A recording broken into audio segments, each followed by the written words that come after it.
세상의 모든 지식 언더스탠딩. 네, 안녕하세요. 자, 오늘은 장순원 기자와 함께 언더스탠딩 진행해 보겠습니다. 네. 장 기자님 점점 이 2% 자리를 노리고 있는 매우 네. 그 노골적인 야욕을 드러내고 있다. 네. 네. 절대 이제 그냥 넘어가지 않는 장순원 기자님. 예전에 그거 생각나세요? 한 3년 전쯤에 네. 언더스탠딩이 이철 박사님 모시고 네. 중국 그 양안 전쟁 시리즈 한 번 했었는데 엄청난 파장을 일으켰죠. 당시. 충격과 공포였죠. 충격과 공포. 그때만 해도 야, 중국하고 대만이 전쟁이 날지도 몰라. 그랬더니 야, 이 말이 되니? 잘안 믿었어요. 그런 분위기였는데 요즘 제가 외신 보면 막 그 양안전쟁 시나리오들 엄청 자세히 나옵니다. 그만큼 이게 현실 가능한 시나리오를 요즘 부작이 되고 있는데 그래서 역시나 뭐 언더스탠딩은 시대를 앞서간다. 또 그런 생각이 드는데. 게다가 최근에 왜 베네수엘라의 마두로 대통령을 그렇습니다.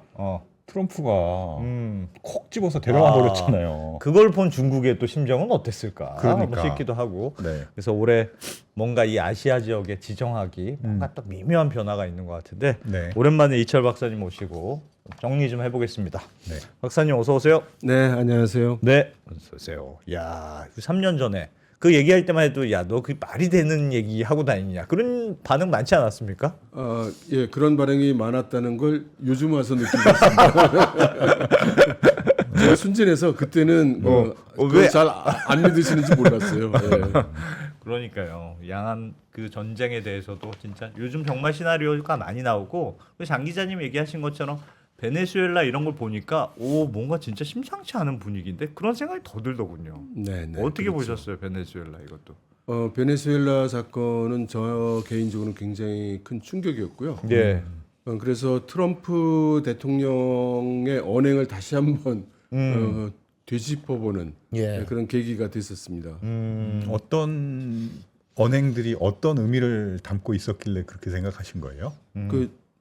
저는 예. 트럼프 대통령의 말과 행동이 상당히 일관성이 있다고 생각을 하거든요. 예. 근데 이제 많은 그 분들은 트럼프 대통령이 상당히 그 변덕이 심하다고 할까? 맞아요. 예측 불가능하고 예. 이렇게들 말씀을 하시거든요. 예. 근데 사실 그 양반이 한 말, 글, 그리고 트럼프 정부에서 나왔던 기록 이런 것들을 보면 상당히 일관돼요. 예를 들면요. 예를 들면 이번에 베네수엘라에서 했던 일도 음.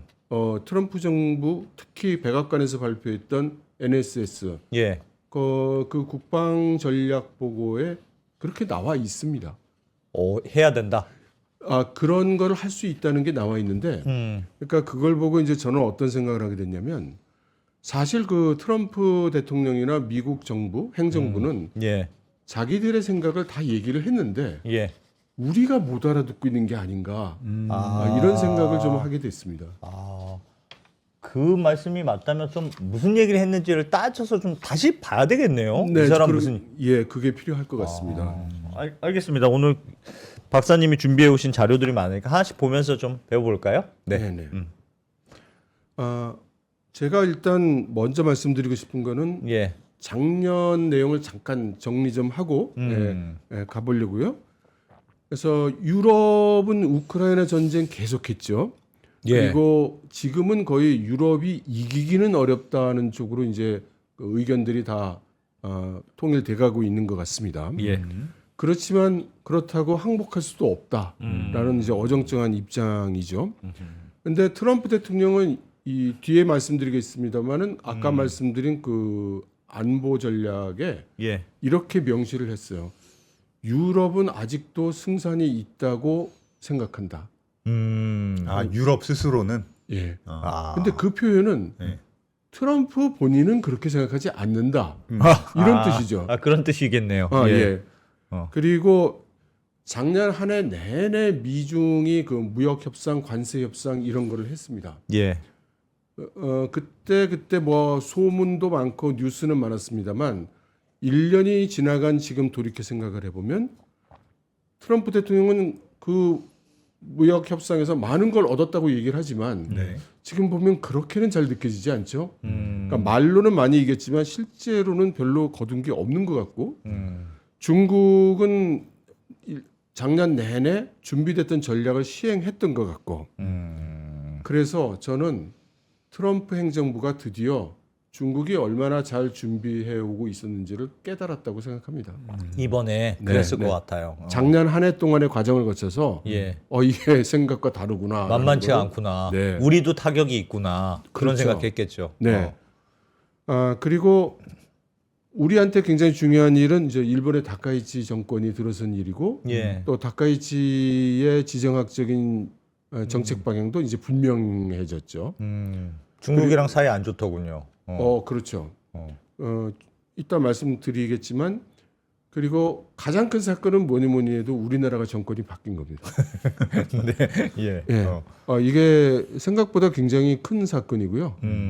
우리나라에만 큰 일이 아니고 중국이나 일본이나 미국에게도 큰 일이라고 이렇게 생각이 됩니다. 예. 우리나라 정권이 바뀐 게 왜 그게 동아시아 지정학적인 위치에서 큰 일이에요?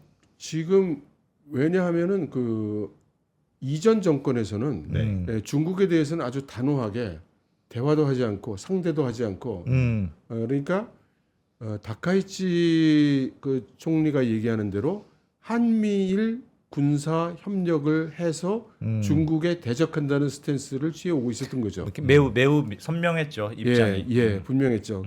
그런데 이제 그 이재명 대통령이 들어서면서 이게 어떻게 바뀔 것인가?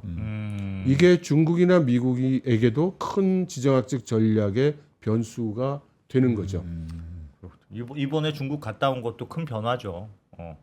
예, 그렇게 그렇죠. 보면. 네. 알겠습니다. 그럴 건 같아요.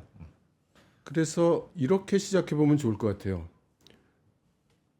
트럼프 대통령이 최근에 굉장히 사람들을 놀라게 하는 발언을 많이 했는데 예. 그 발언을 한번 이렇게 좀 제가 써봤습니다. 뭐라고 했나? 그린란드 이건 미국 거 돼야 된다고 그랬죠. 네. 근데 잘 생각해 보면 캐나다도 미국의 뭐 주가 돼야 되지 않으련 이렇게 얘기했었고요. 예. 한국의 미군 기지도 그 미국 영토가 돼야 된다는 얘기한 적이 있었고요. 예.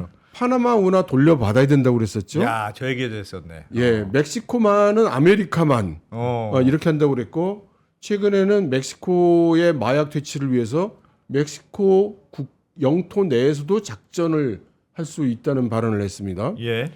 그리고 쿠바에 대해서도 우리하고 조속히 합의하지 않으면 내가 무슨 짓을 할지 몰라 이렇게 얘기를 했고 또 오늘은 이란 이거 내가 손봐 줄지도 몰라라고 했죠. 네. 그런데 그 아까 말씀드린 그 안보 전략에 보면 예. 이렇게 써 있어요. 모든 국가는 어. 미국이 주도하는 주권 국가의 자유무역 체제에 쓸 건지 아니면 지구 반대편 국가들의 평행 세계에서 살 건지 결정해라. 결정해야만 한다. 우리 편이냐 저쪽 편이냐. 그렇죠. 이제 편을 정해라. 이런 얘기죠. 무서운 얘기네. 근데 이게 왜 우리한테 중요하냐면 우리나라는 지금까지 계속해서 소위 전략적 모호성이라는 맞아요. 그런 얘기를 했잖아요. 지지난 정권 때 그런 거에 특히 있었던 것 같아요. 사실상은 그 계속 유지했다고 봐야 됩니다. 그러니까 음. 명문화해서 얘기한 적은 없었으니까요. 예. 그래서 이 트럼프 대통령이 어떤 액션을 취할 것인가에 대해서 모두들 이제 그 예의주시하고 또 걱정해야 되는 이제 이런 상황에 있다고 하겠죠. 예. 그런데 이제 그 제가 말씀드리고 싶은 것은 중국 쪽에도 큰 변화가 있었던 것 같습니다. 예.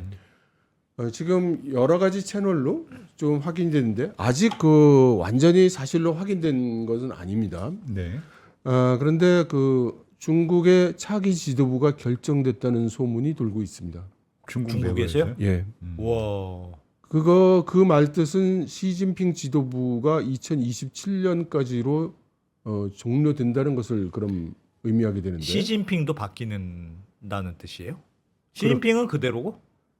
시진핑이 그대로 있으면 지도부가 바뀐다라고는 이제 표현하기가 어렵겠죠. 그렇겠대. 예. 야, 그렇죠.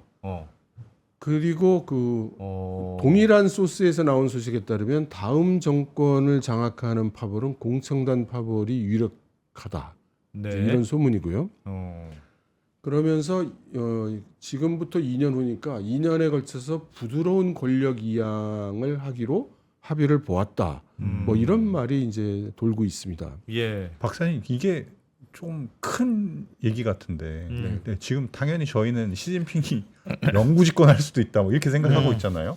그런데 이제 권력이 좀 바뀐다, 지도부가 바뀐다, 네. 또 바뀌는데 아마 말씀하신 공청단은 네. 시진핑의 어떤 권력 베이스랑은 좀 다른 것 같은데. 아, 예. 공청단파라고 하면은 저희들이 아는 인물 중에는 이제 리커창, 예. 아. 후진타오 예. 이런 사람들이 이제 공청단 약간 파벌이죠. 경제 쪽을 좀 하는 사람들인 것 같아요. 그러니까 한마디로 전문 관료, 뷰로크라.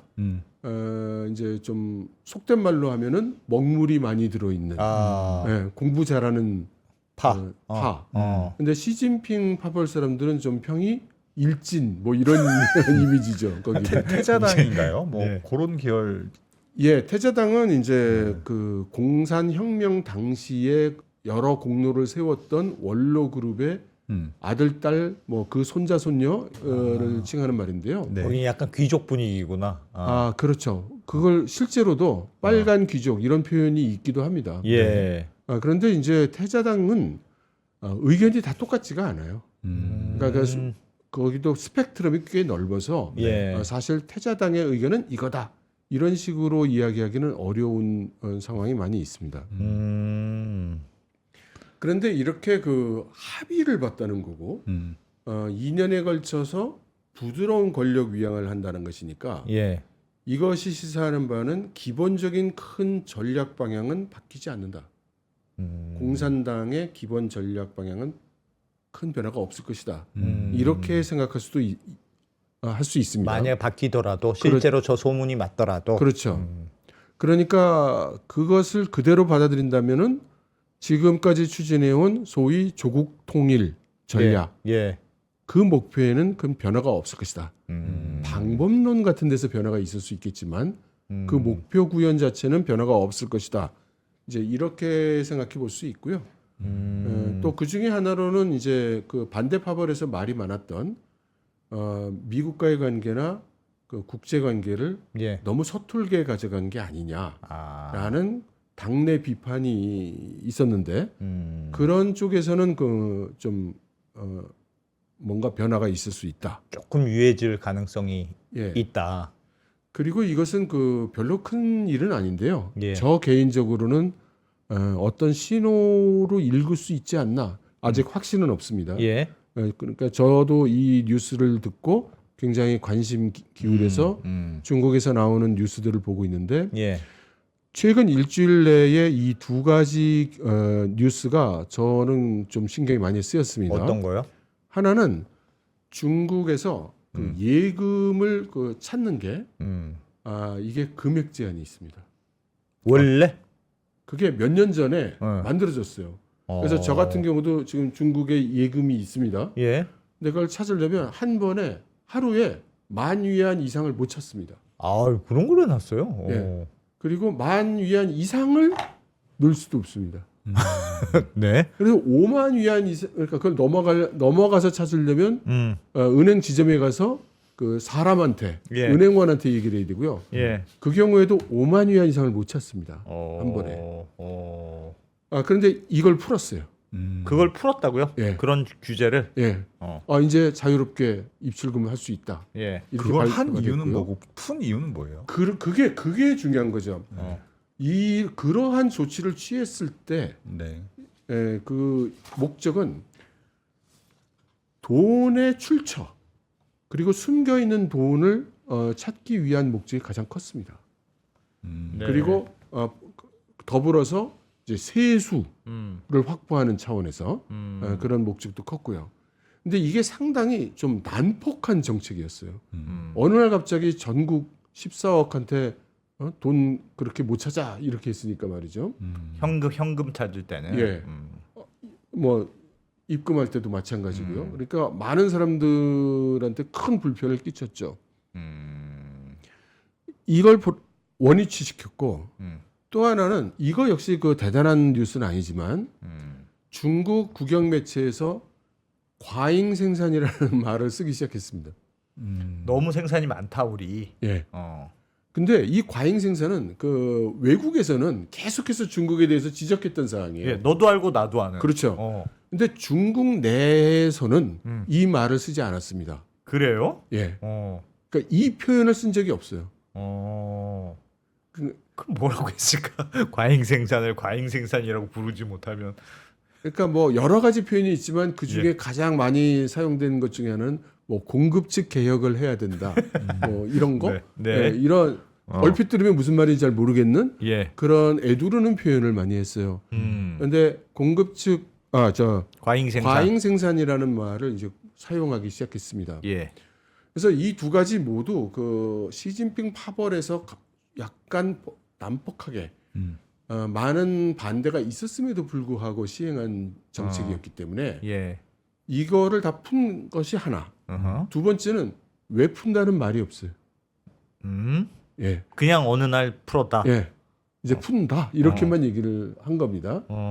그것은 이제 그 이유를 설명하면 처음에 그럼 그렇게 그 정책을 했을 때의 이유는 어디로 날아간 거냐 그렇죠. 이렇게 되니까 그걸 거론하기가 불편한 것이라고 해석이 됩니다. 그렇다면 당시 그 정책에 대한 비판적인 시각에서 풀었다는 뜻이고 예. 예, 그것은 자칫 그러한 정책을 세우고 집행했던 세력에 대해 공격하는 행위가 될 수 있으니까 이렇게 표현한 것으로 이제 저는 해석을 하고요. 야. 그래서 조금 더 지켜봐야 됩니다. 예, 그러면 우리가 어떤 이제 감을 잡을 수 있을 거라고 이제 그런 게 생각됩니다. 만약에 많이 나온다. 예전 시진핑 정부 때 했던 좀 과격한 조치가 예. 소리 소문 없이 원위치가 계속 되고 있으면 네, 이거 뭔가 권력이 약간 끄트머리인가? 그렇죠. 그런 시그널로 볼 수 있다. 그렇죠. 이제 앞으로 인사 발령이 날 때 네. 어느 쪽 사람들이 많이 이 발탁이 되는지도 봐야 될 것이고 또 정책이 어떤 식으로 변해가는가도 주의해서 관찰을 해야 되겠죠. 원래 그 이양이 그런 식으로 많이 되나요? 원래 시진핑 됐을 때도 그런 식이었나요? 사실은 그렇습니다. 그래서 원래는 권력이 이양될 때 예. 그 전기에 예. 상무위원회 거기 지금 중국은 7인 상무위원회의 그 집단 지도 체제니까요. 예. 차기 주석할 사람과 총리할 사람 적어도 그 두 사람은 그 전기에 이 상무위원회에 입성을 합니다. 그런데 이 시진핑 3기까지는 그 입성이 없었거든요. 예. 그러니까 그게 상당히 그 부자연스럽고 특별한 경우였던 겁니다. 뭔가 하긴 다 계속 공산당이니까 같은 당이니까 그렇습니다. 그래도 사람이 바뀌어도 연속성이 있다고는 생각해야 되는군요. 그렇죠. 어. 그렇게 생각해야 됩니다. 그리고 이 미중은 아니지만 예. 타이완도 요즘 내부가 심상치 않습니다. 왜 어떻게 심상치 않은데요? 지금 그 현재 총통인 라이칭더 총통에 대한 불만 세력들이 이제 목소리가 굉장히 커졌습니다. 라이칭도가 반중, 그렇죠. 반중이 강한 사람이다. 네, 그렇게 알고 있습니다. 예, 그렇습니다. 근데 문제는 뭐냐면, 그러니까 반중은 좋은데, 그러니까 지금 중국 공산당이 거기에 대해서 굉장히 격렬한 반응을 요즘 보이고 있고, 예. 무력 압박도 계속 수위를 올려가고, 이제 타이완 국민들 입장에서도 불안감이 많이 올라갔습니다. 예. 그러니까 제가 기회가 있을 때마다 말씀드렸습니다만, 그 중국 대륙에서 비행기 보내고 군함 보내는 게 1년에 300일이 넘어요. 와. 우리나라 미디어에서 보도를 안 하니까 뭐 아무 일 없는 줄 아는데 예. 그렇게 지금 심각한 상황입니다. 그러니까 타이완 국민들 입장에서는 굉장히 불안하지 않겠어요? 그렇겠네요. 그러면 이제 통치자가 국민 여러분 안심하십시오. 예. 우리가 이러이러한 준비를 했고 이렇게 대비가 돼 있어서 예. 걱정 안 하셔도 됩니다. 이래야 되는데 중국 공산당 우리는 뭐 너희들과 이럴 수가 없고 이렇게 그 척지는 얘기와 발언은 계속하는데 정작 어떻게 우리가 보호되는 건지 우리가 어떻게 해서 안전할 수 있는 건지 예. 여기에 대한 그 어떤 얘기가 없는 거예요. 예. 그럼 대책 없이 그렇게 질러만 놓으면 어떡하냐. 이제 이런 불만이 상당히 이제 많이 상승이 돼 있어서 그래서 얼마 전에 무슨 일이 있었냐면 공식 사이트는 아닌데요. 예. 우리 총통 바꿔야 되겠다. 음. 보니까 한국에서도 그 대통령을 바꾸더만. 그래서 예. 탄핵 사이트를 누가 만들었어요. 아. 그래서 탄핵에 찬성하는 사람 OX 와서 하시오. 이렇게 했더니 뭐하고 그 탄핵에 찬성한다는 사람들이 클릭을 해가지고 그게 800만이 넘었어요. 오. 근데 대만 전체 인구가 2,300만인데 예. 그러면 이 선거권을 가진 사람 수는 그게 안 될 거 아닙니까? 네. 그러니까 그 중에 800만이 넘게 탄핵에 찬성했다는 절대 적은 숫자가 아니죠. 근데 이걸 아니 우리 총통을 탄핵한다니 말이 되냐? 탄핵을 해서는 안 되지. 해서 반대한 사람 수도 이게 800만이 넘었어요. 그러니까 지금 비껴비껴한데 팽팽하네. 네, 팽팽한데 이게 또 이 1인 1투표가 보장되지 않는 이 클릭이었기 때문에 예. 실제로 어떤지 잘 모릅니다. 아, 예. 다만 이 정도로 그 분위기가 심상치 않다는 것은 타이완 사회에 인식이 됐고 그런 분위기는 보여주겠네요. 근데 타이완의 행정부는 이제 민진당 현재 예. 여당에서 집권을 했지만 어. 입법원 우리나라의 국회에 해당되는 입법원은 야당에 해당되는 국민당이 장악하고 있습니다. 중국하고 좀 사이 좋은. 그 여러 번 말씀드린데 중국하고 사이 좋은 게 아닙니다. 예. 중국하고 사이 좋은 게 아니라 예. 우리 중화민국은 중국의 정통성을 잇는 국가다라고 예. 생각하는 사람들. 예. 그래서 여기서 그 입법원이 주체가 돼가지고 청문회를 시작했습니다. 예. 이거 정말 이 대통령을 탄핵해야 될 만한 사유가 있는 건지 어떻게 해야 되는 건지를 청문회를 하기 시작했습니다. 정치적으로는 이런 일이 시작됐다는 것만으로도 네. 충분히 그 사회에 큰 무리를 일으키는 거죠. 그만큼 약간 위기감, 대만 내 위기감이 있다는 뜻으로 읽히네요. 그렇습니다. 그리고 국민당에서도 큰 변화가 있었어요. 국민당의 그 당수, 그러니까 우리로 치면 주석. 예. 그러니까 우리는 그 당의 당대표. 당대표 선거를 했는데 여기서 무려 70%의 지지를 받아서 40대 여성이 당대표가 됐습니다. 예. 거의 대만 말로는 이제 당 주석인데요. 예. 정리원이라는 그 여성인데 이 양반의 주장이 이게 또 독특합니다. 예. 이분의 얘기는 뭐냐면 이 국민당이 옛날 그 장제스 시절부터 국공합작 또는 국공내전 하고 중국 공산당과 여러 일을 겪으면서 여태까지 왔는데 예. 노인들이 맨날 입만 열면 왕년에 중국 대륙 다스리던 얘기 뭐 이런 거 하는데 시대가 변했다. 그렇지. 시대 변했다. 예. 그리고 맨날 그 중국 공산당과 싸우고 중국 구만리 강산 수복하겠다고 하는데 현실성 있는 얘기냐? 그렇죠. 지금 아무도 안 믿고 우리도 안 믿는다. 예. 그러면 당신들 노인들의 왕년에 나 때는 뭐 이런 영광을 위해서 오늘날 우리 대만 젊은이들이 목숨을 바쳐 오르냐? 전쟁에 나가서 안 된다. 절대 전쟁이 있어서는 안 된다. 그러니 좋아서는 아니지만 중국 공산당과 담판을 해야 되지 않느냐.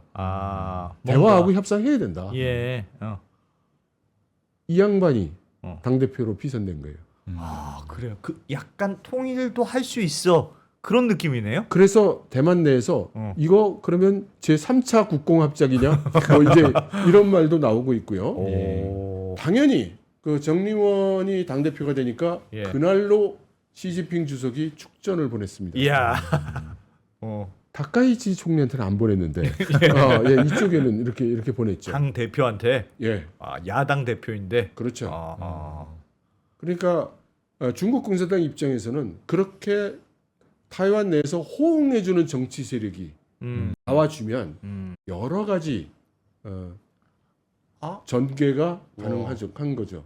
아니 그러니까 중국 내부에서도 뭔가 약간 강경파가 만약에 좀 사그라들고 평화파가 만약에 정권을 잡고 대만에서도 뭔가 평화파가 되면 말씀하셨던 대로 뭔가 평화적으로 그 일국 이 체제를 하든지 뭘 하든지 꼭 전쟁을 우리가 해야 되겠니? 제가 이 파워포인트 열몇 페이지 맨 마지막에 할 말을 지금 하셨어요. 네. 그래서 그런 분위기 같은데요? 지금 그래서 말씀하신 게. 저는 지금 상황을 어떻게 생각했냐면 전쟁 발발 가능성도 많이 상승돼 있고 그런데 평화 통일의 가능성도 지금 많이 올라가 있는 두 가지 극단적인 상황이 가능성이 둘 다 상승돼 있는 그런 아주 오묘한 상황이라고 생각합니다. 중국 입장에서는 중국이 원래는 우리가 사실은 통일을 하자고 한 건 중국이 주구장창 얘기했던 건데 네. 대만이 우리는 싫어, 우리는 너희랑 하기 싫다는 거였잖아요. 아니. 그럼 아니었으면 그냥 우리가 침공을 해서라도 통일을 하겠다. 아니 지금 말씀하신 건 민진당의 입장이고 그건 민진당의 입장이었고요. 예, 예.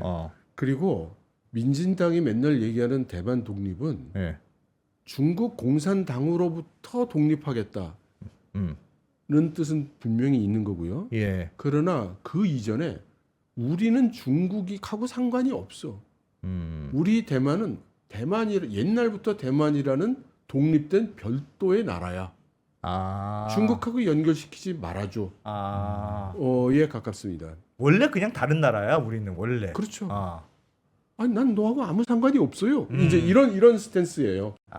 그러면 국민당은 뭐냐? 예. 그게 무슨 말이야? 우리가 중국인이지 다. 황제의 자손. 예. 뭐 대만이 중국이 아니라니. 이게 무슨 소리야? 이게 이제 국민당의 입장인 거예요. 그러면 대만 내에서도 그런 의견이 계속 갈려왔던 거군요. 그래서 이 대만의 여당과 야당의 이 갈등은 예. 우리 여당 야당 갈등 이상으로 큽니다. 와, 이건 서로 너무 다르네. 네. 그리고 대만에는 원래 원주민이 있잖아요. 예. 그러니까 그 고산족이라고 불리는 그 원주민들 입장에서는 예. 주인은 난데 원래. 왜 저래? 이 둘이 싸워 자기들 거라고. 그러니까 근데 자기들은 소수고 예. 권력에서 너무 멀어져 있으니까 그러니까 얘기해봐야 현실성은 또 없고 이제 그런 복잡한 상황이죠.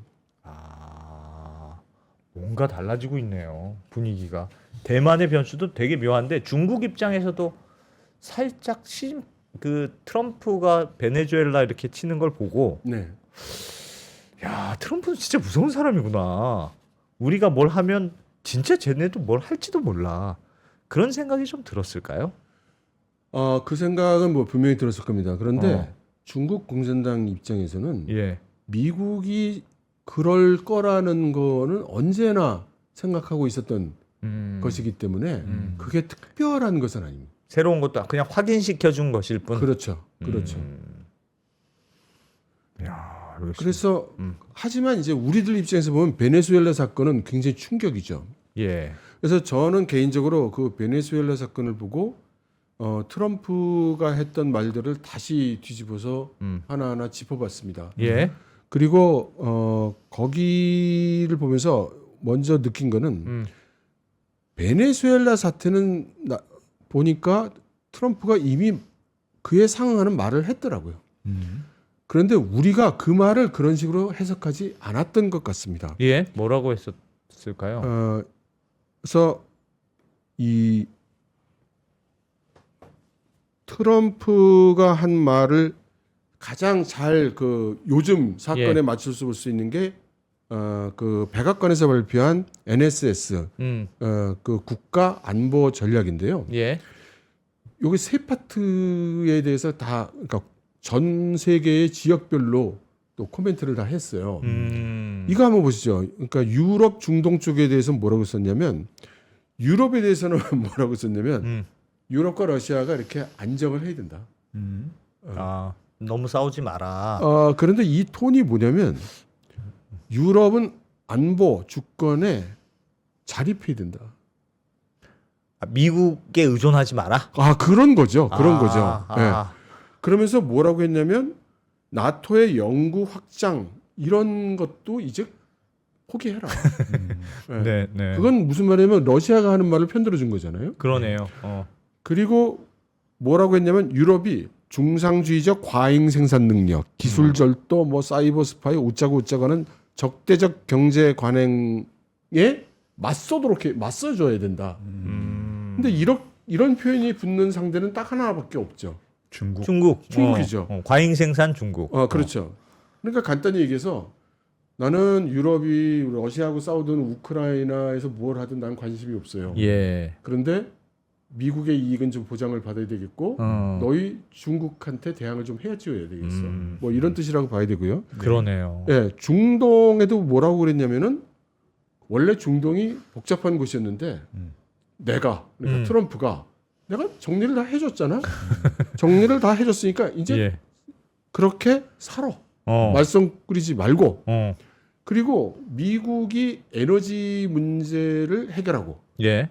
미국의 에너지 생산이 증가하면 솔직히 말해서 우리가 중동에 신경 쓸 이유가 뭐가 있냐.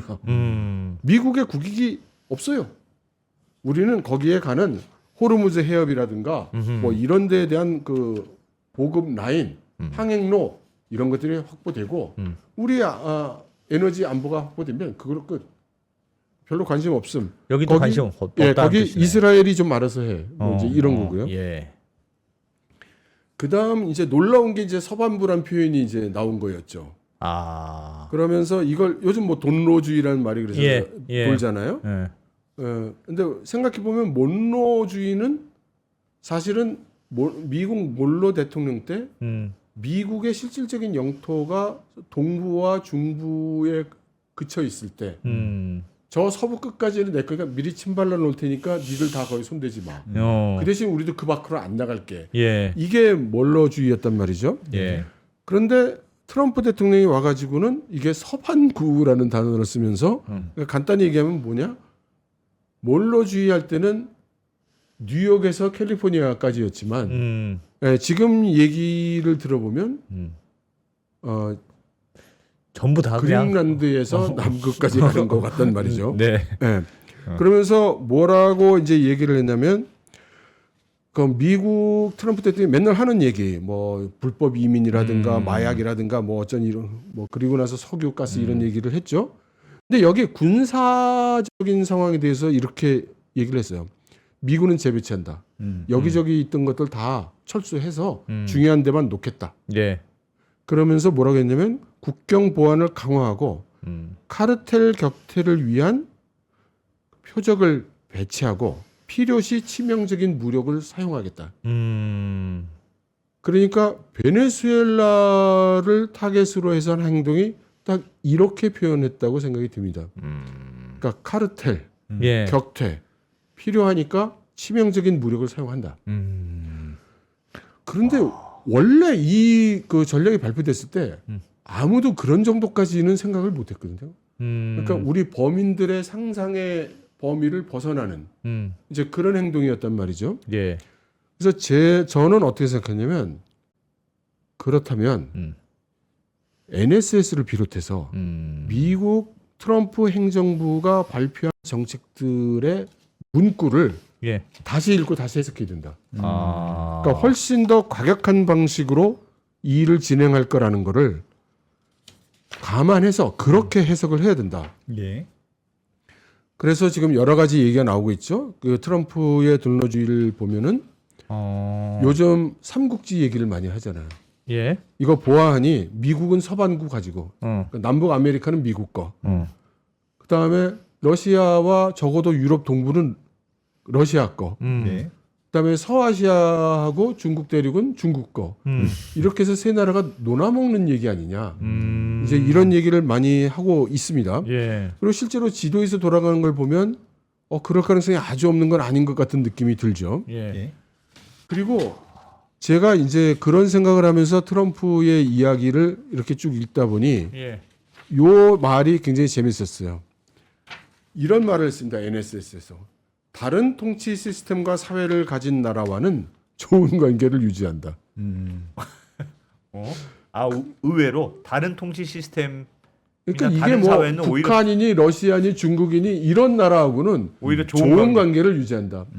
그리고 우방국들한테는 압박해서 그러니까 규범을 같이 하는 우방국들은 압박해서 미국의 이익을 확보한다. 이렇게 써 있어요. 우와, 진짜 이상한 사람이네.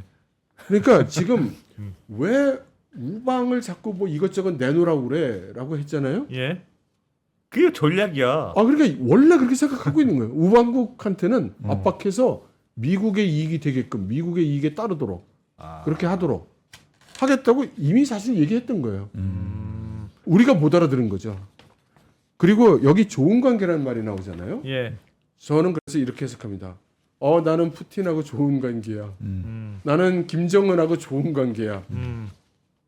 이 말을 뒤집으면 푸틴, 중국, 러시아, 북한 같은 나라는 미국과는 다른 통치 시스템과 사회를 가진 나라라고 생각한다는 거죠.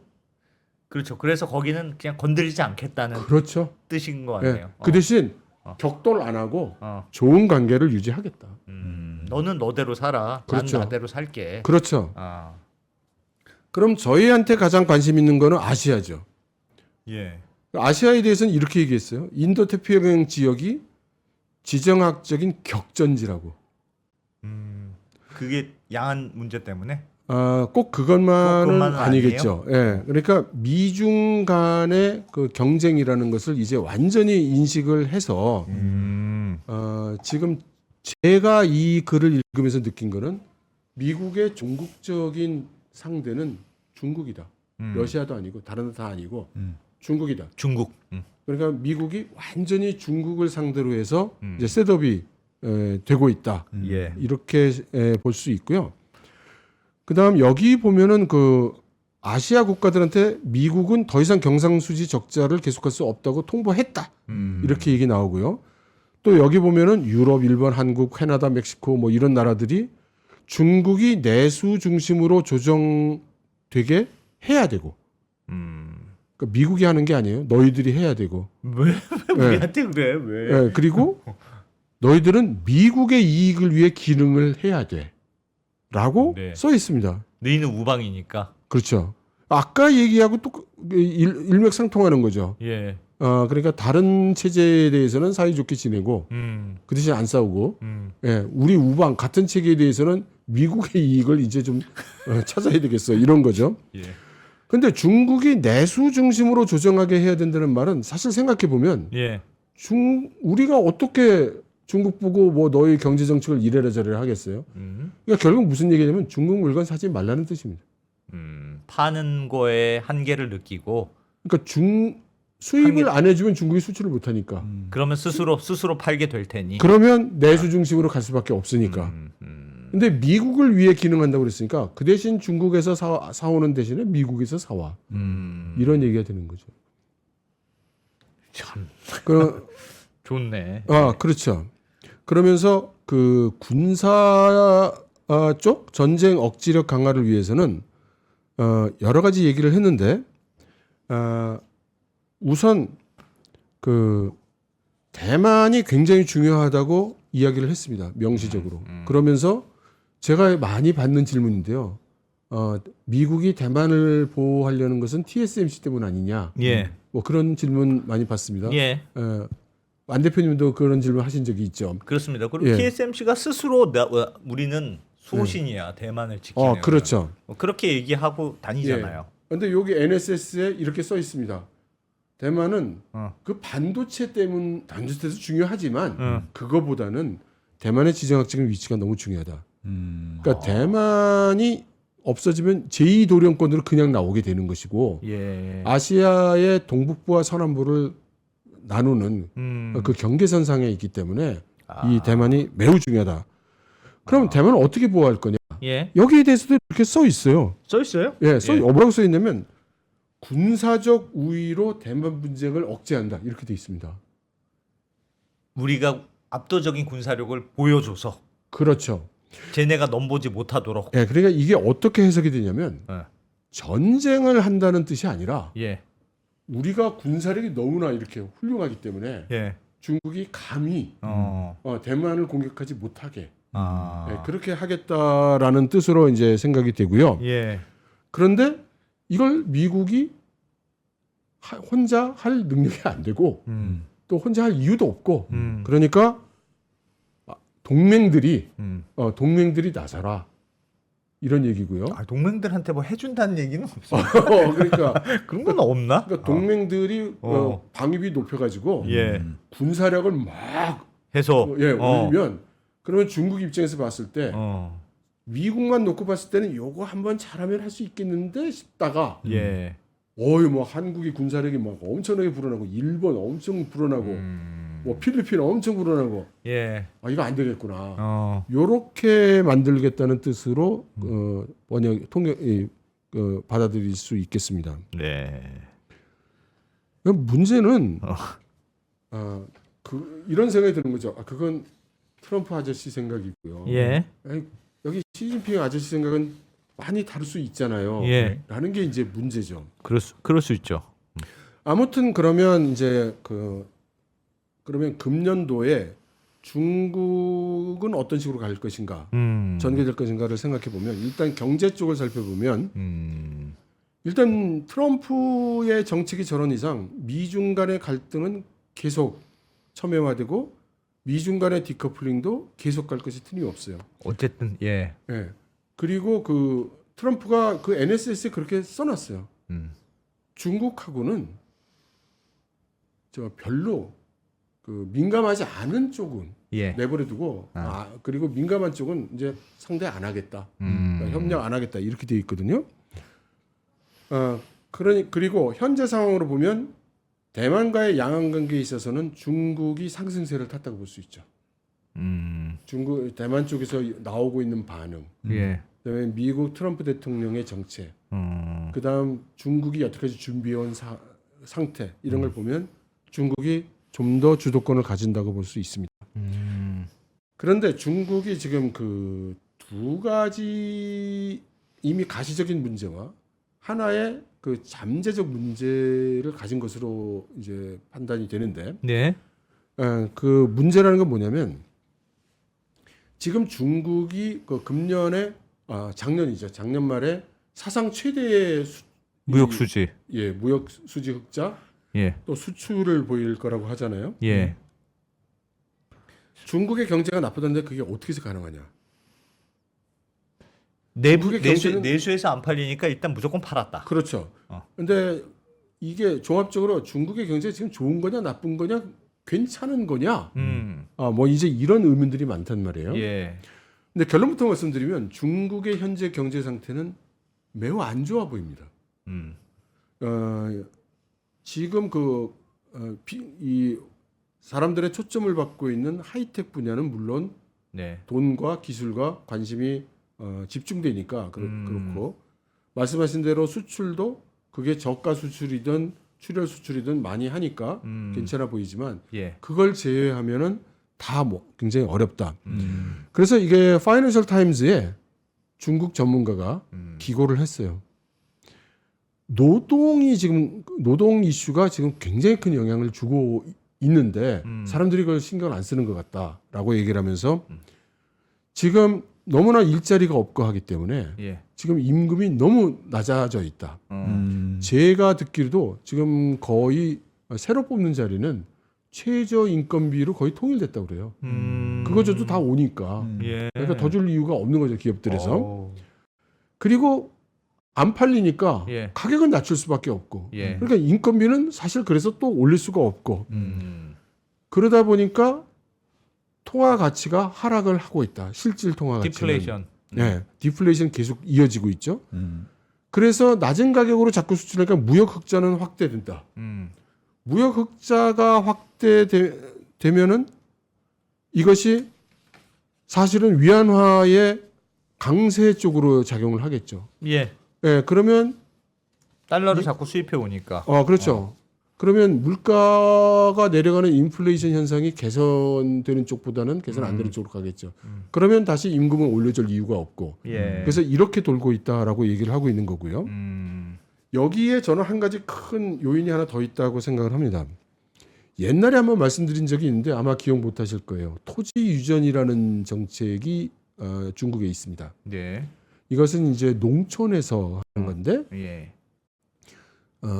중국의 농촌의 땅은 그게 국가께 아니고 그 농촌의 마을의 땅이라고 말씀드린 적이 있어요. 예. 그래서 이게 잘 활용이 안 되니까 이거를 그 계약을 해서 일종의 리스 같은 계약을 해서 이걸 통으로 기업에게 이건 네가 가져가서 어떻게 해봐. 예. 이렇게 주면 기업이 감사합니다. 그러고서 거기에 대가를 지불하고요. 목돈을. 그리고 나서 가능하면 그 농민들을 또 이 인력이 필요하면 써주기도 하고. 예. 근데 그 목돈 중에 중앙 정부가 좀 듬뿍 떼가고, 그다음에 지방 정부도 듬뿍 떼가고, 예. 뭐 촌장도 좀 떼가고, 그 농민들을 놀아줘요 이렇게. 예. 이게 진행되고 있는 것 같다고 말씀드린 적이 있습니다 이 자리에서. 아 근데 지금은 완결된 것 같습니다. 그게 예, 근데 이게 이 보도를 안 하고 있기 때문에 네. 간접 증거로밖에는 알 수가 없는데 지금 나오고 있는 여기 보도를 보면은 계약 완료 후 이 계약이 어떤 계약인지 구체적으로 설명을 자세히 안 해놨어요. 근데 그 후에 2차 계약 연장 시범 사업도 추진 중이다. 그러니까 요 토지 유전 저는 토지 유전 계약이라고 생각하고 예. 이 계약 기간이 만료돼도 30년 더 뭐 이거를 지금 시범으로 추진 중이라는 거죠. 그러면 이게 무슨 일을 일으키냐면 예전에는 농민공들이 도시에 나와서 일을 하다가 일자리가 없으면 자기 시골집으로 돌아가요. 예. 시골에 돌아가면 그 농촌에 자기가 짓던 농지가 있어요. 예. 그냥 농사 지으면 돼. 거기서 다시 농사 지으면 돼요. 예. 근데 토지 유전을 한다는 건 무슨 뜻이냐면 돌아가도 자기가 농사 지을 정작할 데가 없다. 농지가 없어요. 예. 그러니까 농촌으로 못 가요. 하다못해 그 시쳇말로 노가다를 뛰더라도 도시로 나와야 돼요. 그러면 도시에 허드렛 일도 마다하지 않는 농촌 사람들이 마구 들어가는 거예요. 그렇겠네요. 그러면 거기에 인건비를 더 올려주겠어요? 근데 이 사람들이 와서 소득이 적으니까 사실 세수에는 도움이 안 돼요. 예. 근데 사회 인프라는 다 사용을 하죠. 예. 그러면 지방 도시들의 재정 상태가 악화되는 거예요. 예. 그래서 제가 그 얼마 전에 그 베이징에 있는 그 친구한테 들은 얘기로는 예. 베이징의 버스가요. 예. 배차 간격이 2배로 늘었답니다. 안 다니는 거예요, 잘. 5분에 하나 다니던 버스가 이제 10분에 하나 다니는 거예요. 그러니까 삐까번쩍한 데 다니는 사람들은 별로 영향이 없지만 예. 서민들은 버스 타고 막 이렇게 다녀야 되는데 예. 그러니까 중국은 버스 같은 그 공공교통이 전부 그 지방 도시, 지방 정부가 운영하거든요. 예. 그러니까 그 경비를 줄이고 있는 거예요. 아. 그리고 우리나라의 마을 버스에 해당되는 게 중국에도 있어요. 예.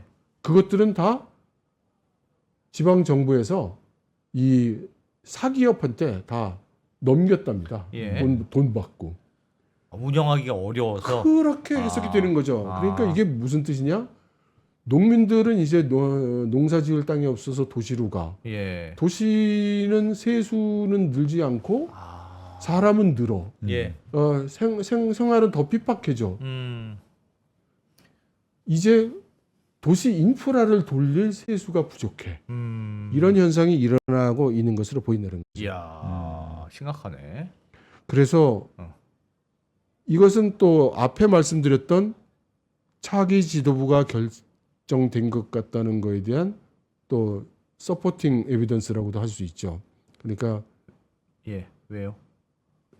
지금 이 모양을 만들어 놨냐라는 이야기가 이제 그 많이 돌고 있다는 거니까요. 특히 이건 제가 간접적으로 들은 얘기라 이게 뭐 실제 상황을 완전히 대변한다고 얘기할 수 없습니다만 뭐라고 해도 중국 공산당이잖아요. 예. 공산당한테는 무산 계급이 중요한 거잖아요. 그렇죠. 노동자, 농민, 병사가 중요한 거잖아요. 예. 가난하고 못 사는 사람이 중요한 거잖아요. 가난하고 못 사는 사람. 민들이 요즘 힘들어. 그러니까요. 이렇게 우리 지금 공산당 맞아? 이런 의문이 충분히 일어날 수 있는 거죠. 야, 진짜 아이러니네요. 구호가 공동 부유였는데. 그렇죠. 그렇죠. 예, 아이러니한 결과가 나아졌네요. 그러니까 이제 그 여러 가지 전부 그냥 그 뭐 직소 퍼즐 같은 겁니다만 그런 생각이 이제 든다는 거고요. 그래서 앞으로 이제 그러면 미중 간에는 어떤 식으로 그 일이 전개될 것인가를 생각을 해보면 일단 적극적 충돌 같은 것은 없을 것 같습니다. 예. 각자 갈 길로 가자는 모습으로 보일 것 같고 중국은 그 미국에 대해서 여태까지 해온 대로 통일전선이라든가 다자주의라든가 이런 거 할 것 같고 예. 우리나라에 대해서는 미라고 붙지 마 이걸 계속 하겠죠. 그리고 군사적으로는 요게 전 중요하다고 생각하는데 트럼프가 한 스텝 뒤로 갔다고 생각해요. 그 대만 문제에 대해서 그러니까 중국하고 이거 부딪히는 과정에서 지난 네. 1년간을 해보니 트럼프 일기 때와는 달리 이게 탄탄하게 준비가 되어 있는 거죠, 중국이. 그래서 군사적으로도 지금 그대로 부딪히면 이거 심상치 않다. 그래서 트럼프가 하고 있는 것들을 사실 돌이켜 생각해 보면 갑자기 골든돔 뭐 이런 거 하잖아요. 예. 그러니까 일단 미국의 골든돔을 씌우겠다는 거잖아요. 그러니까 미국 본토가 공격받을 가능성을 생각한다는 뜻입니다. 완벽하게 안전한 체제부터 먼저 갖추자. 일단 방어가 완비가 돼야 공격을 하든지 말든지 할 테니까. 그래서 미국 국토를 보호하기 위한 골든돔이라는 게 갑자기 막 추진이 되는 거고 예. 바깥쪽에서 그 안보에 위협을 줄 수 있는 베네수엘라, 쿠바, 콜롬비아 이런 나라들에 대해서 정리를 하는 거고 캐나다, 그린랜드 이거 우리가 좀 해야 돼라는 거죠. 캐나다 같은 경우에 미국에서 쓰는 석유 자원의 65%를 공급하니까 예. 이것도 뭐 그 완전히 장악이 돼야 하겠다 이제 이런 생각을 하는 것 같고요. 그렇게 해서 에너지 우위를 완전히 그 확보를 하게 되면 그럼 베네수엘라 석유 확보하고 캐나다 석유 확보를 하고 나면 미국이 더 이상 중동에 얽매이지 않게 되겠죠. 되니까. 예, 그렇게 이제 되겠죠. 그래서 군사적으로는 시간을 벌어야 하니까 그럼 미중 간의 경쟁은 과학기술 경쟁, 하이테크 경쟁으로 집중된다. 그리고 트럼프는 뭐라고 했냐면 미국의 선도적 지위, 과학기술의 선도적 지위를 유지 발전시켜야 된다라고 했고 예. 그러면서 AI니 양자 컴퓨팅이니 뭐 자율 시스템 같은 거를 해야 된다고 했어요. 근데 중국은 이제 그 조금 다르죠. 중국은 금년부터 시작되는 15차 계획의 목표가 예. 요게 5년이니까 2030년이 되면 중국이 서방의 과학기술을 다 추월해 버리는. 그러니까 지난번 14차의 정책 목표가 뭐였냐면 서방 기술을 따라잡는 거였어요.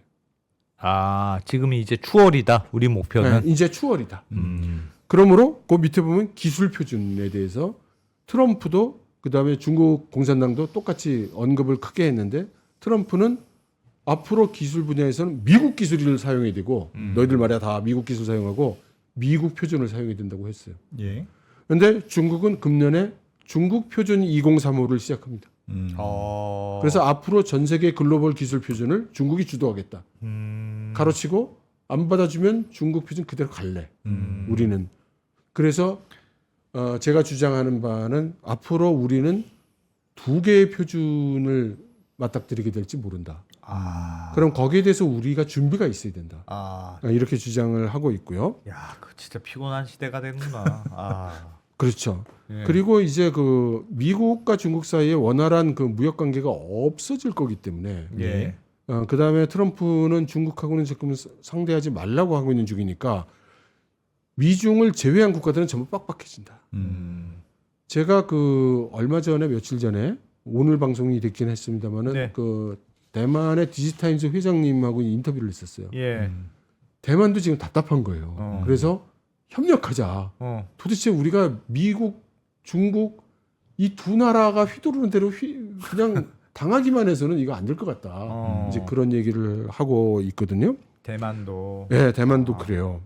그래서 지금 보면은 미국 트럼프는 재산업화를 추진한다고 해서 그러니까 미국이 산업 공동화된 거를 다시 컴백해서 다시 산업화하겠다고 하는데 그럼 미국 내 생산해서 미국 내 쓸 거잖아요. 예.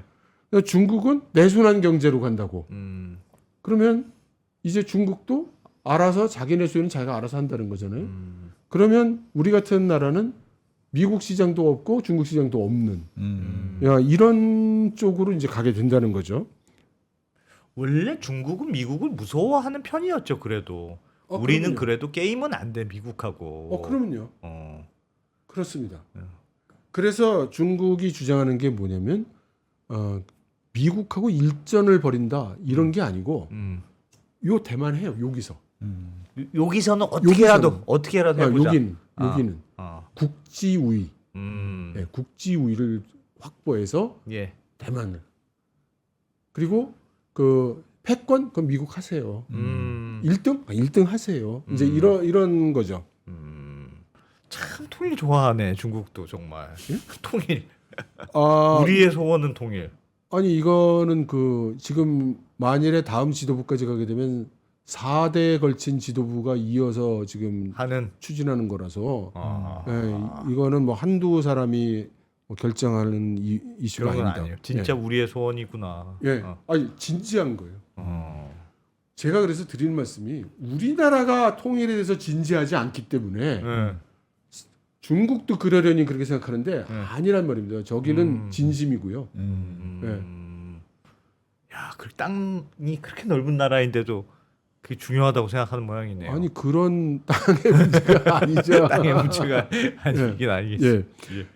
그래서 금년에 그 양안 관계가 어떻게 진행될 건가를 생각해 보면 예. 얼마 전에 이제 그 사중전회가 열리면서 예. 중국 군부의 그 사령관 자리들이 다 채워졌습니다. 음. 근데 지난 1년간 이제 중국 군부 숙청이 있었거든요. 그래서 여기저기서 뭐 이상한 말들이 많이 있었죠. 네. 뭐 시진핑 실각설부터 시작해서 뭐 뭐 그런 여러 걸 가지 두고, 얘기들이 예. 있었습니다. 그것들이 이제 다 이제 대규모 군부 숙청이 있었기 때문인데 아무튼 그 군대는 왜 숙청했어요? 그 얘기하면 저 한 시간 가지고 안 되고요. 예. 예. 그냥 간단히 얘기하면 그냥 쉽게 얘기하면 윗사람을 기만하고 부패를 저질렀기 때문에라고 얘기하겠습니다. 뭐가 마음에 안 들었다는 뜻이네. 그런데 이번에 그 비어 있던 그 군구 두 군데 자리 사령관이 채워졌어요. 예.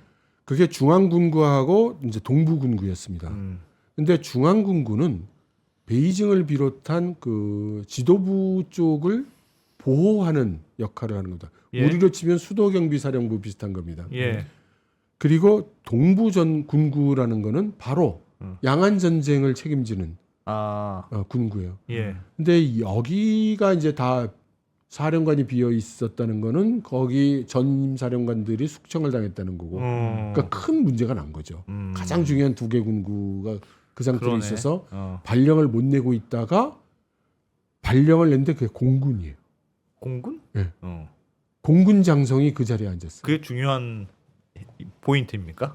중요한 포인트입니다. 왜냐하면은 일단 중국 인민해방군의 일단 권력, 정치 권력으로 본다면 당연히 육군이 그 정치 권력을 장악하고 있는 겁니다. 네. 그런데 육군들이 이제 거의 다 이렇게 숙청이 되니까 예. 이 자리를 공군으로 땜빵을 한 걸로 보여요. 참 신기한 게 우리나라도 그 얼마 전에 육군 중심의 그 계엄 사태가 벌어지면서 육사 출신들이 이번에 다 배제되고 네. 공군이나 해군 출신들이 공군. 이제 좀 중용을 했는데 비슷합니다. 거기도 뭐 비슷한 일이 비슷한 있었죠. 그런 거예요? 육군, 그러니까 로켓군의 대규모 비리가 발견됐다는 것이고 네. 여기에 해군도 연루가 많이 됐다는 거거든요. 그러니까 여기 남은 안 다친 게 이제 공군밖에 공군이 남아 없구나. 있는 거예요. 예. 그래서 그러면 갑자기 공군이 그쪽 군구를 맡아가지고 이게 뭐 제대로 돌아가겠느냐. 예. 그래서 그럼에도 불구하고 인민해방군의 현대화 계획은 예정 계획대로 간다 이렇게 발표를 했습니다. 그래서 얼마 전에 그 대만을 둘러싸고 대규모 군사 훈련이 있었죠. 예. 뭐 봉쇄도 하고 이게. 예. 그래서 이때 혹시 그때 베네수엘라 사건도 있고 해서 이거 대만 어떻게 하는 거 아니냐 예. 이런 관측들이 많았는데 제가 그런 분들한테는 안심하시라고 말씀을 드렸어요. 그러니까 이게 일단 인민해방군이 현재로서는 당장 전쟁을 일으킬 만큼 리더십이 공고하지 않다고 봐야 할 겁니다. 지금은 군 자체로만 그렇죠. 봐도 예. 공석이 많고. 그렇죠. 그다음에 갑자기 공군이 거기 가가지고 그 뭐 지휘 통제하면은 그 밑에 있는 장군들이나 고급 장교들이 말을 그렇게 입안에 있는 혀처럼 굴겠냐고요. 그 어떤 기간이 필요한 것이고 예. 사실 이 공군사령관들이 그 과도기적인 인사일 가능성이 사실 큽니다. 그러니 하지만 우리가 그 아무 문제가 없다. 우린 뭐 준비가 다 돼 있어. 예. 라고 대외적으로도 보여줄 필요가 있었고 국내에도 보여줄 필요가 있었던 거죠. 중국 내에서 그렇죠. 어. 아니 그렇게 1년 넘게 그 이 사고 난리 부르스를 치고 예. 그렇게 많은 군 간부들이 숙청되고 그랬는데 그 지금은 괜찮은 거냐? 일단 다 됐습니다. 괜찮아요. 라는 모습을 보여줬어야 됐죠. 그러니 대규모 군사 훈련을 하고 봐라. 뭐 우리 신무기도 나오고 우리 뭐 일사불란하고 문제 없다. 이렇게 보여줬어야 했다고 보죠. 그렇지만 속내를 들여다보면 그렇게 괜찮지가 않구나. 그렇죠. 그런 느낌이네요. 그렇습니다. 불안정하다. 그래서 만일에 사실인지 아직 여부는 더 확인해 봐야 되겠지만 만일 차기 지도부가 결정했다는 말이 사실이라면 예. 그들은 이 양안을 어떻게 할 것인가. 기본적으로 아까 말씀드린 대로 조국 통일 과업에 대해서는 이건 이론이 없을 겁니다. 예. 그래서 계속 유지 발전시킬 거라고 보고 그러면 권력을 이양하는 주체가 되는 시진핑 주석 파벌은 어떤 상황이겠느냐. 뭔가 불만이 많고 불안정할 것 같지 않습니까? 예. 예. 그래서 요 시기에 잘못 건드리면 전쟁으로 비화할 가능성이 크다. 오히려 그렇죠. 그러니까 지금 상황에 대해서 많이 불만을 가지고 있는 군부 세력들이 또 장교 장성들이 많이 있다면 예. 질러버리는 쪽이 그들의 이익에는 부합할 수도 있는 마치 거죠. 사고처럼 일어날 수는 있는데. 네, 우리나라에도 뭐 드럼 보내는 아저씨들이 있잖아요. 예. 예. 뭐 비슷한 거죠. 예. 그런데 그냥 판세로만 보면 거기도 불안하니까 자기들도 뭔가 일을 벌일 만한 시점은 아니다. 예. 그렇게 정리될 수 예. 있겠네요. 근데 만일에 공청단 파바가 정말 소문대로 차기 지도부의 주력이 된다면 이 사람들은 굉장히 치밀한 사람들이에요. 그래서 그렇게 함부로 되지 않는 일을 안 할 거고 이 군사 전략에 대해서도 굉장히 치밀하고 합리적인 전략 전술을 취할 가능성이 높다고 봅니다. 근데 이번에 베네수엘라를 봤을 때 약간 그런 해석은 있었어요. 그러니까 미국도 다른 나라를 마음에 안 든다고 그렇게 갔으니 네. 그게 물론 베네수엘라에서 굉장히 트럼프가 지지율이 높다고는 하던데 어쨌든 국제법상 그래도 되나 이런 생각이 들잖아요. 네. 그걸 보고 중국이 그럼 트럼프도 이렇게 했으니까 우리도 명분을 해서 되나마 해도 미국이 뭐라고 못하지 않을까? 그런 해석은 있긴 있었던 것 같습니다. 두 가지 면에서 그 의견에 동의하기가 어려운데요. 예. 하나는 중국 공산당은 이미 자기들의 명분은 세워놨어요. 그러니까 타이완은 중국의 일부고 우리 국내 문제라고 지금 수십 년 동안 얘기를 하고 있잖아요. 다른 나라가 일이 아니다. 뭐 다른 나라를 침략한 게 우리나라 그러네. 내부 사정이다. 예. 라고 수십 년 동안 얘기를 해오고 있죠. 관계가 없고. 두 번째는 트럼프가 그것 때문에 뭐 개입 안 할 사람입니까? 네, 그것도 아니죠. 그러니까 예. 그거는 둘 다 영향이 없을 것 같습니다. 크게 영향이 없다. 예. 약간 중국 경제도 어렵고 하다 보니까 좀 조심스러운 국면이긴 하겠네요.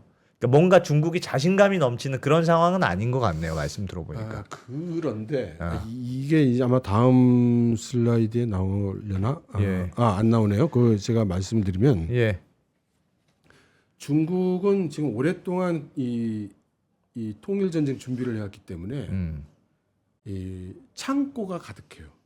그게 무슨 말이에요? 뭐 군비나 뭐 이런 거? 네. 그러니까 일단 그 식량 같은 경우에 예. 지금 주요 곡물은 14억이 1년 이상 먹을 게 비축이 돼 있다는 거고. 그다음 그 군용으로 쓰는 유류 같은 것도 비축이 충분히 돼 있다는 거고. 예. 주요 도시 같은 경우에는 14일에서 18일 동안은 당장 견딜 수 있는 그런 그 식료품이 이미 비축이 돼 있다는 거고. 예. 이런 식으로 다 그 비축이 돼 있어요. 그래서 그 2년이라는 시간과 그러면 지금 트럼프는 거꾸로 미국 쪽이 지금 차곡차곡 준비를 하고 있지 않습니까? 예. 그러면 이 시간표상으로 시간이 가면 중국 공산당 입장에서 유리한 쪽으로 지금 전개가 돼가고 있는 거냐? 아 불리할 것 같네. 아니면 아. 미국 쪽에서 준비해 오는 게 착착 준비가 아. 돼서 예. 사건을 벌리기가 어려운 쪽으로 지금 가게 되는 거냐? 예. 만일 그게 불리한 쪽으로 간다면 예. 하루라도 빨리 아. 전쟁을 일으키는 쪽이 이로운 거죠. 미국이 아직 덜 준비돼 있을 때. 그렇긴 그렇죠. 네. 그런데 트럼프가 중간 선거에서 막 피보고 뭐 지금 네. IC 사건으로 국내가 막 어지럽고 국론이 분열되고 다른 국가들은 미국에 대해서 반발해서 난 널 못 따르겠어. 이렇게 해서 가면 이거 여유가 좀 있는데 조금 더 준비를 갖춰서 이럴 수는 있겠죠. 그래서 불확실성이 지금 계속 많이 올라가 있다. 지금 앞으로 2년간이 굉장히 불안정한 그런 시대가 될 것 같다. 그래서 제가 이렇게 표현하는 겁니다. 예. 전쟁 가능성과 평화 통일 가능성이 모두 급증하는 그런 시기로 우리가 지금 진입하고 있는 것 같다.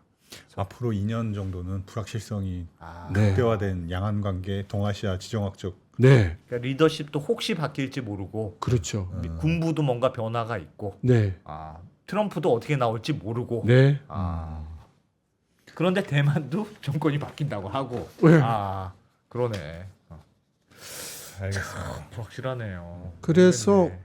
그 중국의 시각에서 보면 다카이치 총리의 그 잘 계산되지 않은 발언 때문에 지금 여러 가지로 그 격한 반응을 보이잖아요. 예. 저는 중국 국영 매체를 매일 보고 있으니까 예. 하루도 쉬는 날이 없습니다. 뭐가 일본을 일본 비난하는? 비난하고 일본 때리는 얘기가. 요즘 일본 때문에 예. 바쁘구나. 그리고 이게 지금 계속 하나씩 추가가 되고 있어요, 조치가. 예. 지금 사실은 한 보름 전인가, 한 달 전인가 그 일본산 수산물, 해산물을 수입하는데 동의를 했었습니다. 네. 근데 지금 전부 중지됐대요. 그러니까 명시적으로 정책이 바뀐 건 없는데 예. 어쨌든 통과라는 거 중지됐다고 하고 계속해서 그 일본에 대한 압박을 하고 있습니다. 그리고 그건 어떤 의미로는 중국 공산당도 이 변명이 필요하다. 그러니까 미국이 베네수엘라에게 그렇게 하는데 예. 베네수엘라로부터 중국으로 들어오는 석유도 다 끊기고 예. 중국 가만히 있냐? 잘난 척하더니 어. 아니야, 우린 그래서 일본을 어. 그렇죠? 어. 그러니까 미국이 중국한테 직접적으로 손을 쓴 건 아니잖아요. 예. 그렇죠. 그러니까 우리도 직접적으로 손을 안 쓰지만 일본을 이제 이런 것일 수도 있다. 그래서 이 상황에서 이재명 대통령이 중국을 가니까 중국은 저는 이렇게 읽습니다. 굉장히 신중하게 반응하고 있다. 신중하게 반응한다는 건 무슨 말씀입니까? 그러니까 이 보도 나오는 걸 보면요. 예. 처음에는 방문한대요. 딱 두 줄. 팩트만. 예, 팩트만 이렇게 오다가 조금씩 늘어요. 예. 느는데 이제 우호적인 기사가 이제 막 나오기 시작합니다. 예. 근데 그 우호적인 기사를 잘 읽어보면 어떤 그 공식적인 내용은 거의 없어요. 그러니까 뭐 양국민 간의 감정은 우호적으로 끌어올랐습니다. 뭐 이런 정서적이고 감정적인 표현만 나와요. 예. 그러니까 실제 실무적이고 그 내용이 있는 것은 거의 나오는 게 크게 없었습니다. 합의된 건 아니라는 네. 뜻 같네요. 그리고 저는 이재명 대통령이 이번에 중국 간 걸 어떻게 읽느냐면 갑자기 뭐 기업인 200명 데리고 갔잖아요. 예. 근데 이제 그 기업들 얘기 들어보면 약간 동원된 느낌이 있습니다. 네. 뭐 항상 동원돼요. 뭐. 물론 그렇지만 좀 그러니까 뭐 기업들 입장에서 뭐 한 달, 두 달 전에 두세 달 전에 준비가 돼서 상대방 파트너하고 어떤 합의가 됐든 계약이 됐든 이렇게 되기보다는 약간 급하게 조성된 측면이 있습니다. 그렇다면 이재명 대통령이 중국에 가는 가장 중요한 목적은 경제적인 협력을 도모하는 건 아닐 것이다. 예. 그다음 그 K-팝이나 K-문화 뭐 한안령 같은 것도 사실 얘기 들어보면 화끈하게 풀어준 게 아니죠. 예. 그러니까 그것도 미리 합의를 보고 간 게 아니다. 그러면 이번에 뭐 하러 간 거냐? 애매해. 저는 그거를 북한 이슈라고 생각을 했습니다. 예. 북한 이슈가 요즘 뭐 별다른 게 없지 않습니까? 그러니까 아닌가요? 길을 이재명 대통령 터달라는 입장에서는 거죠. 지금 북한하고 커뮤니케이션이 안 된다고 고충을 토론을 몇 차례 했었고 그래서 북한과 이를 풀어달라는 그 부탁을 그 시진핑 주석 쪽에 했을 것이다. 그리고 그렇게 했다고 이제 기사도 나왔죠. 예. 네. 그러면서 그 중국에게 우리가 북한하고 이런 사업을 하고 싶으니까 또 좀 중간에 잘 주선을 해달라라고 부탁을 한 건데 그게 4가지였어요. 서울, 평양, 베이징으로 가는 고속철 건설하기. 예. 그다음에 원산 갈마 평화 관광 사업. 음. 그다음에 대북 보건 의료. 그다음 제가 이제 흥미로웠던 건 이 두만강 그 개발 계획이었습니다.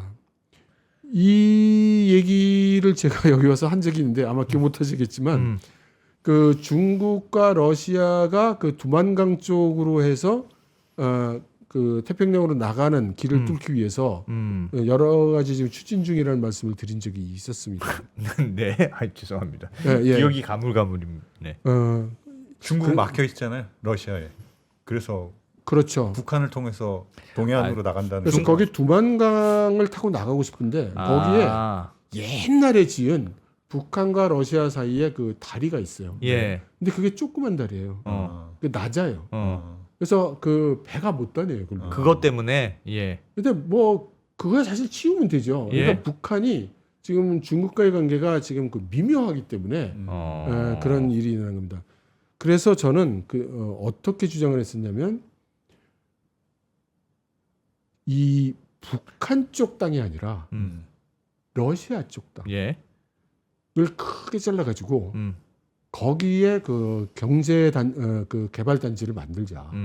그래서 거기에 우리가 개성공단 하듯이 그 러시아 땅의 공단을 구성하고 거기에 북한 사람 노동자들을 노동자를 쓰면 되지 예, 않겠냐? 근데 개성은 북한 땅 안에서 하잖아요. 그렇죠. 그러니까 불확실성이 크다는 거죠. 예, 예. 근데 러시아 땅에서 그것도 괜찮아요. 예, 북한 친구들은 그럼 출퇴근을 하든 예, 뭐 예. 이렇게 하고 어. 그러면 중국에서 물자 들어오고 그쪽으로 판매를 할 수도 있고 러시아로 판매할 수도 있고 거기 가서 항구가 있으니까 미국 쪽으로 수출해 갈 수도 있고 그 요즘 유행하는 북극 항로를 통해서 유럽으로 보낼 수도 있고.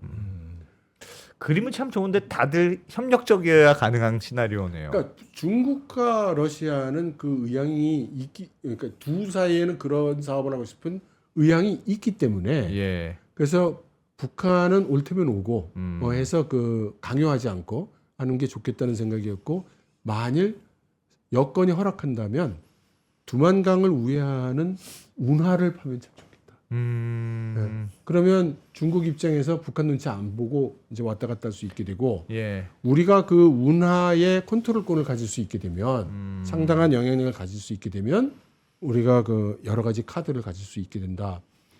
그래서 사실 개인적으로는 그 이재명 정부가 중국 관계에 대해서 이런저런 일하는 것 중에 제가 여기 와서 한 얘기가 상당히 전달되지 않았나 뭐 이런 아마 착각도 보시긴 보셨을 예, 겁니다. 해봅니다. 예. 그래서 이건 제가 이제 그 마지막을 정리하면서 이제 그 던지고 싶은 질문입니다. 예. 제가 요즘 이런 질문을 하고 다닙니다. 100년 후에 중국과 대만은 통일이 돼 있을까요? 그때 돼도 분리돼 있을까요? 라는 질문을 제가 하고 다녀요. 중국은 저렇게까지는 하여튼 전에는 무조건 통일한다는 목표이지 않을까요? 예. 근데 그것과 그 관계없이 방법이- 100년 후니까 100년 그러니까 후에는 모든 걸 떠나서 그냥 100년은 어떻게 될까? 예, 그냥 순수하게 상상해 보면 어떻게 돼 있을 것 같습니까? 전 돼 있을 것 같습니다. 제가 물어본 사람 중에 100% 돼 있을 것 같다는 대답을 얻었고 그때도 분리돼 있을 것 같다고 대답한 사람은 아무도 없었습니다. 그거는 대세는 통일이라는 거죠. 네. 그게 오늘 되느냐, 2년 후에 되느냐, 10년 후에 되느냐 그런 것은 다를 수 있겠으나 예. 대세는 통일을 향해 가는 거라고 모두들 생각한다는 거죠. 그래서 저는 두 번째 질문을 모든 분들께 드리고 싶어요. 그럼 우리 옆에 그 통일 중국이 있으면 우리는 기분이 어떨까? 그렇게 좋지는 않네. 그렇죠? 별로 유쾌하지 않죠? 왜 안 좋지? 뭔가 안 압박감을 좋다. 느끼고 예, 뭐 그러지 예. 않습니까? 어. 그러면 어떻게 해야 될까? 그래서 세 번째 질문. 100년 후에 한반도는 통일이 돼 있을까요? 안 돼 있을 것 같은데. 요즘 느낌은 안 돼 있을 것 같습니다. 왠지. 그래서 저는 이거를 좀 요즘같이 어지러운 시기에 예. 저희 모든 분들께 이 질문을 던지고 싶어요. 우리가 지금처럼 하고 있으면 우린 통일 안 됩니다. 지금처럼 하면 안 되죠. 예. 그런데 중국은 통일을 했어. 그렇습니다. 옆에서 그게 진행 중입니다. 그럼 우리가 이렇게 있어도 되는 걸까요? 여기에 대해서 우리가 그 구체적인 전략이나 구체적인 우리 사회의 컨센서스 없이 그냥 어제처럼 오늘을 보내고 오늘처럼 내일 가고 이래도 되는 걸까요? 우리가 지금처럼 이렇게 그 하루하루를 지내는 거 성실하고 실속 있게 가는 거 좋은데 우리가 이런 식으로 지금처럼 일하고 나면 100년 후에 돌이켜 봤을 때 우리가 지금 했던 일 중에 100년 후의 성과로 남을 만한 일, 100년 후에 역사책에 한 줄 남을 일이 뭐가 있을까요? 있겠냐. 저는 이게 우리가 지금 역사적 사명을 우리가 지금 생각 안 하고 사는 거 아닌가? 확실히 그런 면에서는 중국하고 다른 것 같아요. 중국은 이게 공산당이라서 사실 민주적이진 않지만 네. 뭔가 하나 정하면 네. 그게 주구장창 그 목표대로 뭔가 이렇게 가는 것 같은데 네. 우리는 솔직히 이 정권이 다음 정권은 또 누가 될지 뭐 시각이 엄청 짧잖아요. 그래서 저는 그런 생각이 들어요. 중국이든 미국이든 어떤 지향점이 있습니다. 우리는 이런 국가가 돼야 되겠다. 그것이 이상적이든 현실적이든 비현실적이든 우리가 추구하는 국가는 이런 국가고 우리가 추구하는 사회는 이런 사회다. 라는 그런 청사진이 있단 말이죠. 예. 그런데 우리는 그게 없는 것 같아요. 우리가 원하는 정치체계, 우리가 원하는 국민의 삶, 우리가 원하는 고용, 우리가 원하는 기업체계, 우리가 원하는 시장, 이라는 것에 대한 어떤 비전, 미래 목표, 계획, 청사진, 우리는 지금 그런 것들이 결여돼 있는 게 아닌가. 그게 당장 오늘 먹고 사는데 지장이 없다고 해서 그걸 안 하고 있어도 지금 되는 때인가. 이 중국이나 트럼프가 하는 거를 보면서 예. 불안감이 많이 듭니다. 그런 질문을 던져볼 수 있는 거 아니냐? 네. 알겠습니다. 던져볼 만한 질문이네요. 우리는 먹고 살기 힘들어가지고 하루하루 먹고 살기 바빠서 네. 그냥 오늘도 버티고 내일도 버티고 하느라고 100년 후 이런 건 생각 잘 못 해본 것 같아요. 네. 오늘 박사님 말씀하신 것 계기로 한번 그런 문제들도 생각해보면 정말 좋을 것 같아요. 네. 전혀 생각 안 하는 표정인데 표정이. 아니야. 저는 오늘 정말 좋은 자극이 됐습니다. 알겠습니다. 100년 후에 한국은 어떤 모습일지. 네. 하여튼 뭐 100년 후까지는 모르겠더라도 중국이 통일이 뭔가 뭐 되든 안 되든 어쨌든 뭐 별일 없이 잘 넘어가면 좋겠다는 생각이 제일 먼저 듭니다. 무사한 일. 그렇게 생각하지 마시라고 지금 난 그런 생각이 먼저 드는데 무사한 일. 박사님이 지금까지 이렇게 넌 그렇게 사니까 안 되는 거야. 네. 네, 아유 오랜만에 재밌게 잘 들었습니다. 이철 작가님 고맙습니다. 네, 감사합니다.